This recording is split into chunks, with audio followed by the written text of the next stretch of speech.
जगन्नाथपुरी में एक गणपति भट्ट नाम के भक्त गए। वे गणेश जी के इतने अनन्य भक्त थे, इतने अनन्य भक्त थे कि वे किसी और को देखते ही नहीं थे। सोचते थे मैं किसी और को देखूंगा तो मेरी अनन्यता नष्ट हो जाएगी, किसी को नहीं देखते थे, केवल गणेश जी का ही दर्शन करते थे। अब किसी ने उनसे कह दिया कि जगन्नाथपुरी में गणेश जी विराजमान हैं, चले जाओ दर्शन करना। अब जगन्नाथपुरी पहुंच गए। वहां पहुंचकर पता चला कि अरे मुझे तो किसी ने झूठ बोल दिया, यहां तो श्री कृष्ण जगन्नाथ रूप में बैठे हैं, गणेश जी नहीं है यहां। उदास हो गए, समुद्र के तट पे पहुंच गए। समुद्र के तट पर पहुंच के रोने लगे कि यदि मैं दर्शन कर लेता तो मेरी अनन्यता नष्ट हो जाती। वो तो अच्छा हुआ मुझे पता चल गया, मैं गणेश जी के अलावा किसी को नहीं देखूंगा। यह है अनन्यता। ऐसा नहीं है कि हम एक ही भगवान के प्रति निष्ठा रखें, बाकी किसी को ना माने, ऐसा नहीं है। अनन्यता किसी एक देव में रखें, लेकिन श्रद्धा सभी में रखें। ऐसे समझें, पत्नी के लिए पति होता है तो पत्नी की अनन्यता पति में रहती है, पर ऐसा तो नहीं है कि वे पति के माता पिता को ना माने, या भाई बंधु को ना माने, या परिवारजन को ना माने। मानती तो सबको है ना, लेकिन अनन्यता केवल पति में रहती है। इसी प्रकार हम अनन्यता एक में रखें, लेकिन सब में श्रद्धा रखें, सबको माने। तो वह गणपति भट्ट समुद्र किनारे बैठे हैं, बड़े उदास हो रहे हैं कि बताओ मुझे किसी ने झूठा बोल दिया कि यहाँ गणेश जी हैं, मैं इतनी दूर से चलकर आ गया। भगवान उनकी अनन्यता देखकर बड़े प्रसन्न हो गए। सोचा कि मैं चलकर मिलता हूं इनसे। एक छोटे से बालक का रूप बना लिया जगन्नाथ जी ने, और पहुंचे जहां बैठे थे। जाकर कहने लगे, बाबा आप इतने उदास काहे को, इतने उदास क्यों? उन्होंने कहा कि देखो मुझे किसी ने झूठ बोल दिया कि यहां गणेश जी विराजमान हैं, यहां तो कृष्ण विराजमान है, यहां गणेश जी नहीं है। किसी ने मुझसे झूठ बोल दिया, इसलिए मैं उदास हूं। तो वह जो बालक है ना, जो जगन्नाथ जी हैं, वह कहने लगे, सुनो तुमसे किसी ने झूठ नहीं बोला, यहां गणेश जी ही विराजमान है। तुमसे जिसने भी कहा है सही कहा है, एक बार चल के दर्शन कर लो ना, विश्वास हो तो। अब उन गणपति भट्ट जी ने कहा कि देखो मैं दर्शन तो नहीं करूंगा, यदि कृष्ण निकल गए तो मेरी अनन्यता टूट जाएगी, दर्शन तो मैं नहीं करूंगा,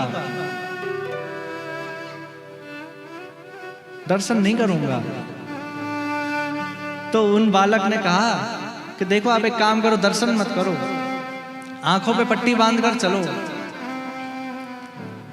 चलकर उनको छूकर देख लेना, यदि लंबोदर हो, बड़ा पेट हो, बड़ी सूंड हो, बड़े बड़े कान हो, तो समझ जाना कि गणेश जी हैं। फिर आंख से पट्टी हटा के देख लेना। तो उनको लगा कि हाँ ये ठीक है, मैं पहले छू के देखूंगा। और प्राचीन काल में ऐसी व्यवस्था थी कि जगन्नाथपुरी में जहां जगन्नाथ जी विराजमान है ना, ब्रह्मवेदी पर, वहां जाके उसकी परिक्रमा करने की व्यवस्था थी।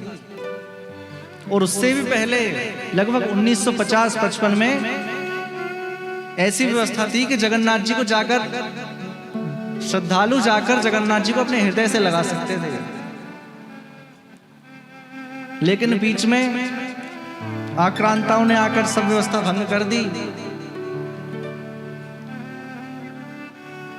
तो उन बालक ने कहा कि चलो आप आंख पे पट्टी बांध लो, चलकर देखना।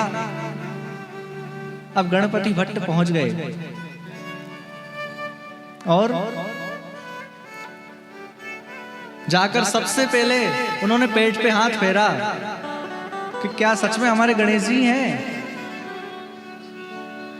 तो देखते हैं कि बड़ा लंबोदर पेट है, बड़ा बड़ा। अब सोचा कि लंबोदर तो है, अब इनकी सूंड देखता हूं। तो नासिका पर हाथ फेरा तो समझ गए कि हाँ गणेश जी हैं। एक बार कान और देख लेता हूं।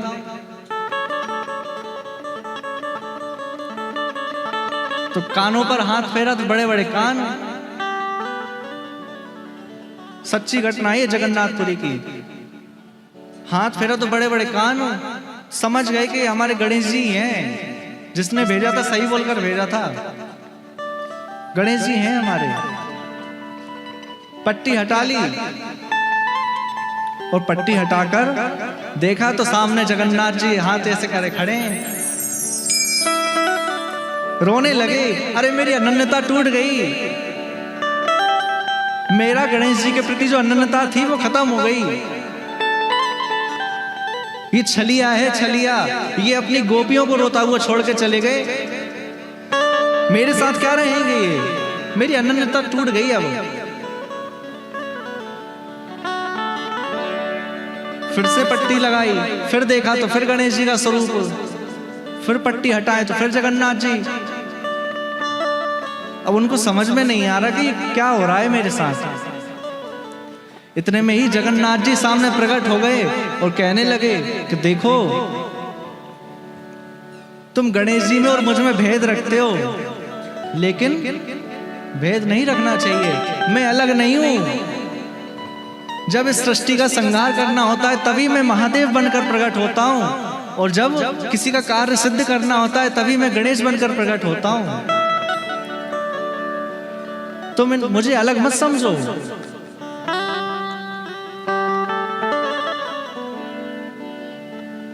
हमको भी ऐसे ही रहना चाहिए, हमको भेद बुद्धि नहीं रखनी चाहिए। इसलिए यहां व्यास जी ने लिखा है सत्यम परम धीमहि, सत्य की वंदना की।